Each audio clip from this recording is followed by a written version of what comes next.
বন্ধুরা কেমন আছেন সবাই? আজকে আপনাদেরকে আমি আর্থিংয়ের কীভাবে আর্থিং ব্যবস্থা রাখতে হবে এটা নিজের একটা কথা বলে দেখে 1/1 আর সাথে একটা জিআই পাইপ আছে অ্যালুমিনিয়ামের।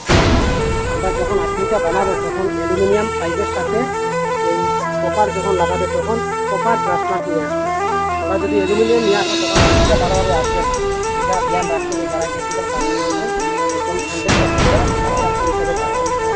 তার সঙ্গে উপরেও সেম এরকম দিতে হবে, ট্রান্সফার দিতে হবে কপারে।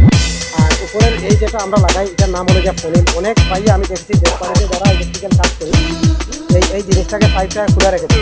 তো আমরা কী হয় পরবর্তীতে সময় এখানে মাটি শেষে যায়, তারপরে এটা ক্লোজ হয়ে যায়, বন্ধ হয়ে যায়।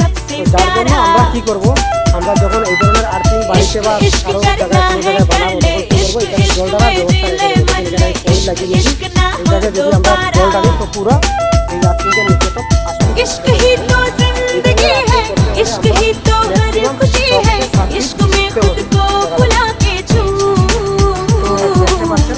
मचा ले मचा ले मचा ले मचा ले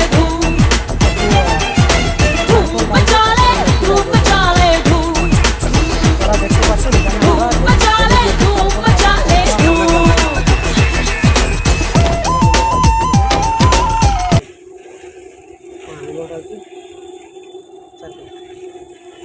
এই ধরনের যখন চারকোল এবং নিমক দিয়ে দিবে তারপরে কি করবে, এখানে মাটি ডালতে হবে। দেখেন আমি মাটি ডালতেছি, এখানে মাটি না ডাললে কি হবে, সাইডে দিয়ে মাটি পাবে না, তখন আর্থিংটা ভালোভাবে হবে না।